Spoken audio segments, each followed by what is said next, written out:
যে ছাগল নিয়ে এত কাণ্ড, সেই সাদিক অ্যাগ্রোতে অভিযান পরবর্তী অবস্থা জানাতে যুক্ত হচ্ছেন আমার সহকর্মী আরিফুর রহমান সবুজ। উচ্ছেদ কি পুরোপুরি শেষ হয়েছে কিনা, বা এখন সেই খাল বা জায়গার অবস্থা কেমন দেখছেন আপনি? শিয়া বাটার, অ্যালোভেরা ও ভিটামিন ই সমৃদ্ধ লিলি বিউটি সোপ। মূলত কালকে যে উচ্ছেদ অভিযান চালানো হয়েছে, উচ্ছেদ অভিযানে মূলত অবৈধ যে অংশটি রয়েছে সেই অবৈধ অংশটি ভেঙে ফেলা হয় এবং এখনো কিন্তু আজকে সকাল থেকে আমরা যেটি দেখেছি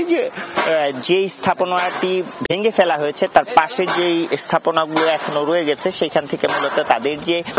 সাদিক এগ্রোর যে অফিস রয়েছে, তাদের যে ইন্টেরিয়রের জিনিসপত্রগুলো, তাদের যে ফার্নিচারগুলো রয়েছে সেই জিনিসগুলো আসলে তাদের লোকজন এসে খুলে নিয়ে যাচ্ছেন এবং এর পাশাপাশি এখানে যেই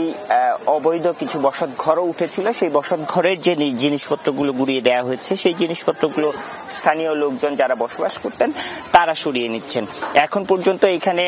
সিটি কর্পোরেশনের একজন নির্বাহী ম্যাজিস্ট্রেট অবস্থান করছেন, কারণ কালকে এই যে অবৈধ অংশটি ভেঙে দেওয়ার পর তাদেরকে বলা হয়েছিল যে বাকি যে অংশগুলো রয়েছে সেই অংশগুলো মূলত এই যে রামচন্দ্রপুর খালের অংশ এখনো রয়ে গেছে, তারা যেন নিজেরাই তাদের যে জিনিসপত্র সরিয়ে নেওয়ার বিষয়টি রয়েছে সেটি সরিয়ে নেওয়া হয়, তারপরে তারা বাকি যে অংশটু রয়েছে সেই অংশটু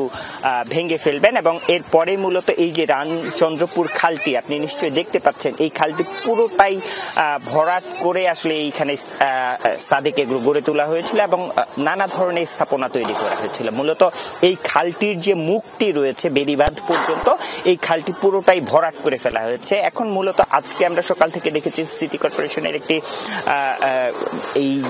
বুলডোজার, এখনো দুটি বুলডোজার রয়েছে এবং এখানে যে খালটি খননের কথা কালকে সিটি কর্পোরেশনের পক্ষ থেকে বলা হয়েছিল সেই খালটি খননের যে কাজ সেই কাজ একটি বুলডোজার দিয়ে তারা শুরু করেছেন এবং এই তারা যেটি বলছেন যে এই স্থাপনাগুলো যে পুরোপুরি এখান থেকে সরিয়ে নেওয়া যায় তারপরে মূলত এই খালটি পুরোপুরি যে পুনরুদ্ধারের কাজ সেটি শুরু করা যাবে। সবুজ, ধন্যবাদ।